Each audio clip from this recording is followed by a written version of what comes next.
सुबह की धुंध सफेद दरख्तों के दरमियान रक्स कर रही थी। जमीन पर नीली पत्तियों की रोशनी आहिस्ता आहिस्ता फैल रही थी, जैसे हर कदम एक छुपी हुई कहानी खोल रहा हो। हानजुन चल रही थी, इसके हाथ से गुजरते फूल खिल उठते और परिंदे इसके गिर्द जमा हो जाते।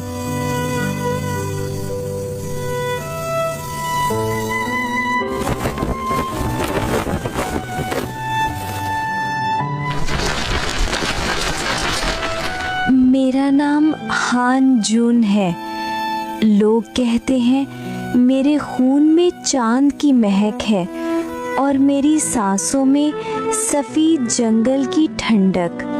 मैं एक आम लड़की हूँ, जड़ी बूटियाँ चुनती, फूलों से बातें करती, लेकिन कभी कभी मुझे ख्वाब आते हैं। ख्वाब जिनमें मैं एक महल देखती हूँ, बड़े हॉल्स और ऊंची दीवारें और एक चेहरा जो बिल्कुल मेरे जैसा लगता है। मेरी माँ कहती है मैं जंगल का तोहफा हूँ, मगर मेरे दिल के गोशे में एक खाली जगह है जहाँ कोई महल है जिसे मैंने कभी नहीं देखा। हानजुन ने नीले फूल को छुआ और वो फौरन बड़ा होकर एक सायादार दरख्त बन गया। उसके गले में नीली माला हल्की रोशनी बिखेर रही थी, जैसे कोई दूर से उसे पुकार रहा हो। माँ, आज फिर मुझे ख्वाब में वो ऊंची दीवारें और लालटेनें नजर आईं। क्या वहाँ कोई मेरा इंतजार कर रहा है? सूही घबराई हुई आवाज से। बेटी, वो सिर्फ ख्वाब है। इस जंगल से बाहर तुम्हारे लिए सिर्फ अंधेरा है, वहाँ कभी मत जाना। हानजुन की निगाहें नीले माला पर टिक गईं और दिल में एक खामोश सरगोशी उठी। ये राज किस दुनिया का है और मैं क्यों हूँ यहाँ, इस सफेद जंगल की तन्हाई में, जहाँ हर पत्ते की रोशनी मेरे हर कदम के साथ जिंदगी पाती है।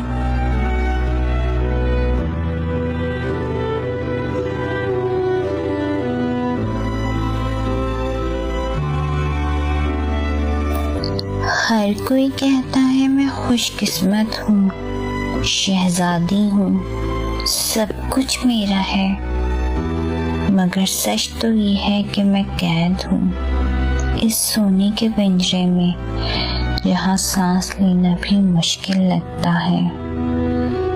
रात को ख्वाब आते हैं, सफेद दरख्त, बर्फ जैसी खामोशी, और मैं खुद से पूछती हूँ, क्या मेरा कोई हिस्सा कहीं गुम हो गया है?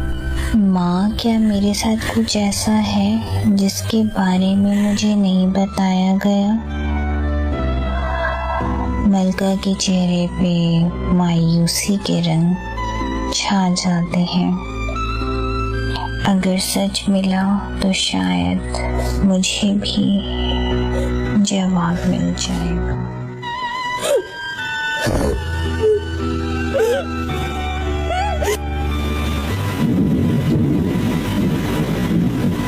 वक्त के धुंधले पर्दे के पीछे 18 साल पहले महल की छतें बारिश में भीग रही थीं। आग की शोलों के सामने शमन खड़ा था। उसकी आंखों में संजीदगी और खौफ झलक रहा था।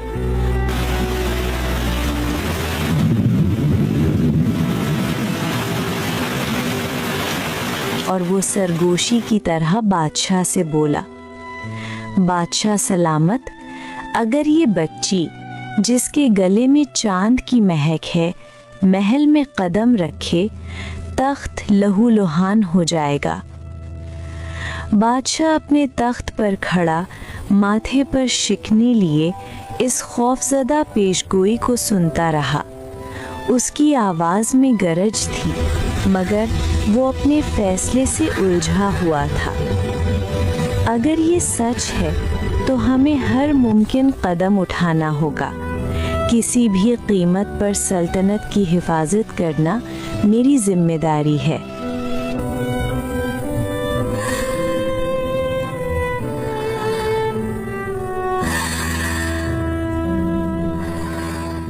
जुदाई के इस बीच मलिका ने मोहब्बत की निशानी के तौर पर नीली माला आहिस्ता से बच्ची के गले में डाल दी और कांपते दिल के साथ उसे दाया के हवाले कर दिया। दाया खामोशी के साथ उसे सफेद जंगल की तरफ ले गई।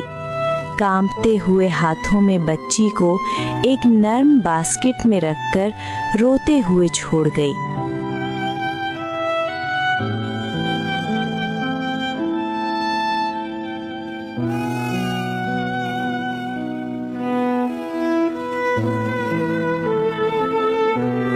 मलिका के दिल में एक कठिन इंतखाब छुपा हुआ था।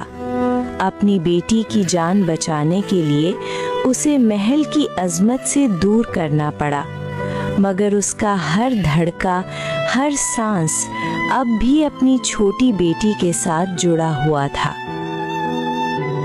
अम्मी, बीबी कहाँ है? मेरी छोटी बहन कहाँ चली गई?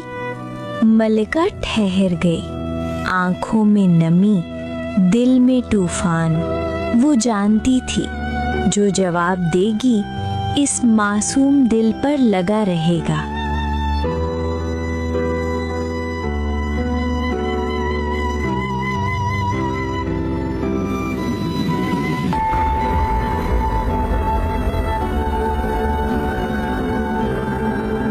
सफेद जंगल की खामोशी में सिर्फ कुल्हाड़ी की हल्की सी आवाज गूंज रही थी।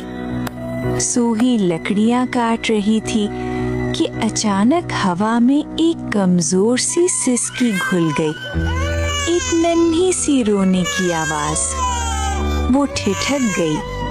आवाज फिर गूंजी और उसके कदम बेइख्तियार जंगल की गहराई की तरफ बढ़ने लगे।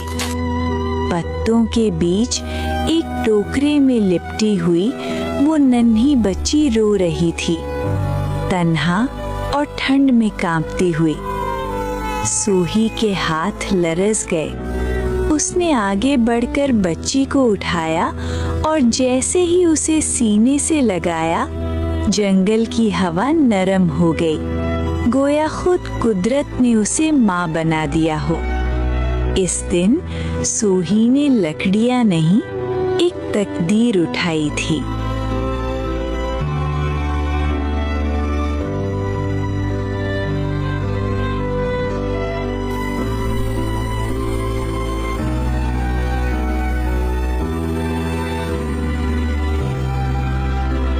महल के सुनसान कॉरिडोर में चलते चलते सूरा की नजर एक पुरानी पेंटिंग पर जा ठहरी। तस्वीर में एक नीली माला बनी थी, ऐसी रोशनी लिए हुए जैसे किसी दिल का राज इसमें बंद हो। सूरा देर तक उसे देखती रही। जैसे जैसे निगाह गहरी होती गई, वैसे वैसे उसके अंदर एक अनजान एहसास जाग उठा। उस रात महल की दीवारें सोती रहीं, मगर सूरा जागती रही, सोचती रही। आखिरकार उसने फैसला कर लिया, जो सच उससे छुपाया गया था वो खुद उसे तलाश करेगी, चाहे जंगल की गहराइयों तक क्यों न जाना पड़े। वो घोड़े पर सवार हुई और बगैर किसी को कुछ बताए सफेद जंगल की तरफ रवाना हो गई, जहां उसकी तकदीर किसी खामोश रोशनी की तरह उसका इंतजार कर रही थी। सूरा जंगल में तन्हा चल रही थी जब अचानक वही चांद की महक हवा में फैल गई। झील के किनारे हानजून खड़ी थी, जड़ी बूटियां उसके हाथ में थीं और नीली माला हल्की रोशनी बिखेर रही थी। कौन हो? तुम्हारा चेहरा बिल्कुल मेरे जैसा। सूरा ने हैरत से कहा। हानजुन की आंखों में आंसू थे, मगर वो मुस्कुरा रही थी। तुम तो शहजादी लगती हो, मगर तुम्हारी आंखों में वही सवाल है जो मेरे दिल में।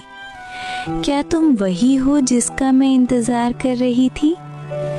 दोनों ने एक दूसरे का हाथ थामा और झील का पानी रोशनी में झिलमिलाने लगा। बादशाह और सिपाही मशालें जलाकर वहां पहुंचे।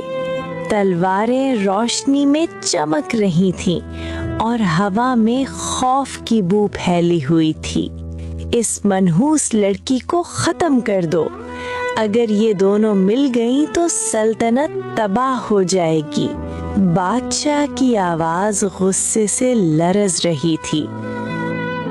हानजुन बेख्तियार रोने लगी।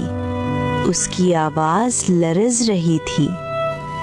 ये सफेद जंगल और ये झील का पानी सिर्फ मेरा नहीं, ये तो इस जंगल की जिंदगी है। मेहरबानी करके आग मत लगाओ। इसी लम्हे मलका सिपाहियों के साथ आगे बढ़ी, आंखों में गुस्सा और खौफ। बंद करो ये सब, किसी को एक कदम भी आगे न बढ़ने देना।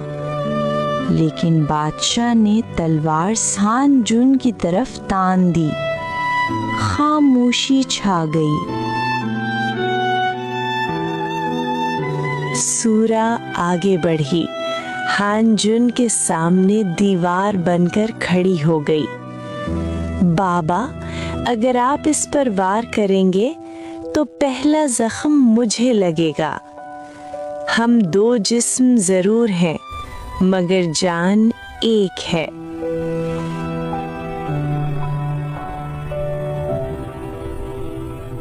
ये सब देखकर हानजुन की आंखों से आंसू बहने लगे। बादशाह की तलवार बिजली की तरह आगे बढ़ी, मगर उसी लम्हे नीली माला चमक उठी। उसकी रोशनी फैल गई और तलवार हवा में तहलील होकर फूलों की नर्म पत्तियों में बदल गई। बादशाह खौफ और हैरत से घुटनों के बल गिर गया। उसके चेहरे से ताकत नहीं, गुरूर बह गया।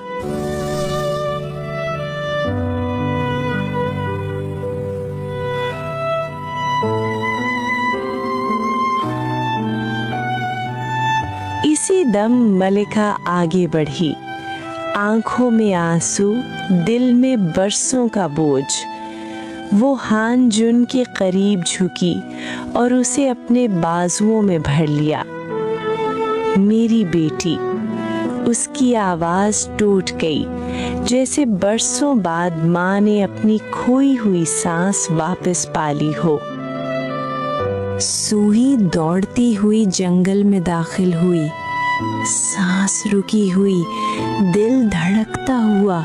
वो रुक कर बोली, मेरी बेटी, कहाँ हो तुम? क्या तुम मुझे छोड़ के चली जाओगी? माँ, मैं तुम्हें छोड़कर कहीं नहीं जाऊंगी। मैं तुम्हारी ही बेटी हूँ और इस जंगल की रखवाली मेरी किस्मत है। महल और जंगल के दरमियान नया रास्ता खुल गया। हानजुन और सूरा झील के किनारे थीं। चांदनी जमीन पर उतर रही थी। तख्त मुबारक हो सूरा, मैं इस जंगल की खुशबू बनकर रहूंगी और तुम महल का सुकून। हानजुन ने कहा, सच्चाई कभी मनहूस नहीं होती, बस उसे देखने के लिए मोहब्बत और ममता की आंख चाहिए होती है। और इसी रात से चांद की महक सिर्फ जंगल में रहने लगी, जहाँ दो बहनें चांद से बातें करती हैं।